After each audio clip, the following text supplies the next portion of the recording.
نبی پاک صلی اللہ علیہ وسلم پہاڑ پہ بیٹھ کے پڑھتے تھے رات کو، تو وہاں نا ابو سفیان بھی آ گئے سنتے سنتے، کیونکہ انہوں نے پابندی لگائی ہوئی تھی کہ کوئی بھی بندہ وہاں نہ جائے، سوشل بائیکاٹ معاذ اللہ کیا ہوا تھا، کوئی نہ ادھر جائے، تو سنتے سنتے ابو سفیان آ گئے۔ کہتے ہیں حضور قرآن پاک پڑھ رہے تھے تو مجھے لطف بڑا آیا سننے کا، تو وہاں ایک قریب جھاڑی تھی، تو ابو سفیان جھاڑی میں بیٹھ گئے۔ ساری رات نبی پاک نے قرآن پاک پڑھا اور ساری رات انہوں نے سنا۔ ہمیں اتنا ذائقہ بات سن کے بھی تو آنا چاہیے نا۔ کہتے ہیں اب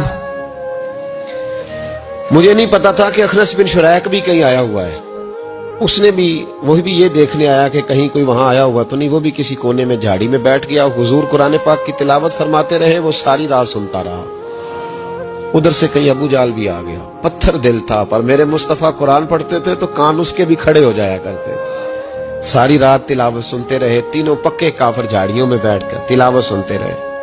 صبح جب جانے لگے تو ملاقات ہو گئی، تو کدھر آیا تھا؟ اس نے کہا پہلے تو بتا تو کدھر آیا تھا؟ میں تو آیا تھا دیکھوں کوئی آیا تو نہیں، میں تو کدھر؟ اس نے کہا میں بھی یہی دیکھنے آیا تھا کہ یہاں کوئی آتا جاتا تو نہیں۔ ابو جال زیادہ شاطر تھا، کہنے لگا خبردار کل کوئی نہ آئے، آج تو آ گئے کل نہ ہونا۔ اللہ اکبر! لیکن جہاں دل لگا ہوتا ہے نا وہاں دل کھینچا چلا جاتا ہے، دل جہاں لگ جاتا ہے نا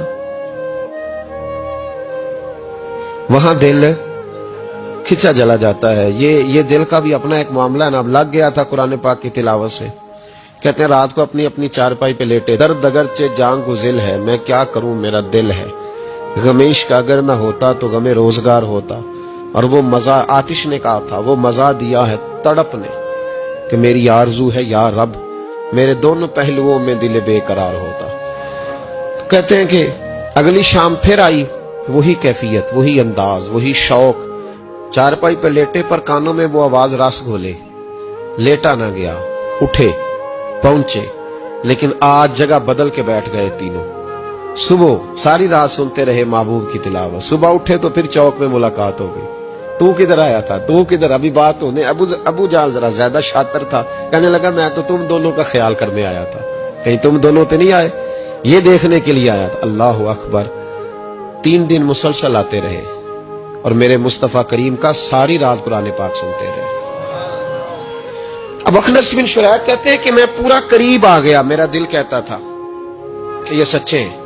کہتے میں نے تیسرے دن مشورہ کیا، میں نے کہا یار پتہ تجھے بھی ہے مجھے بھی ہے کہ نہیں آنا، پر ان کی آواز ایسی ہے، وہاں لذت ایسی ہے، نہیں نہ رہا گیا تجھ سے بھی۔ مان کیوں نہیں جاتا کہ ساری باتیں اپنی جگہ پر ان کی بات کانوں سے ہو کے دل میں اترتی چلی جاتی ہے، مانتا کیوں نہیں؟ اخنس بن شریک کہتے میں پورا قریب آ گیا، پر ابو جال نے مجھے پھر گمراہ کیا۔ کہنے لگا یار یہیں رہے ہیں، بچپن بھی یہیں گزارا ہے، معاذ اللہ 2 ہاتھ ہیں 2 آنکھیں ہیں، سارا کچھ وہی ہے، کان پٹیاں سفید ہوئی ہیں، تو کہتے میں اللہ کا نبی ہوں معاذ اللہ۔ اس نے وسوسہ اندوزی کی، تو کہتے میں پھر بیک ہو گیا۔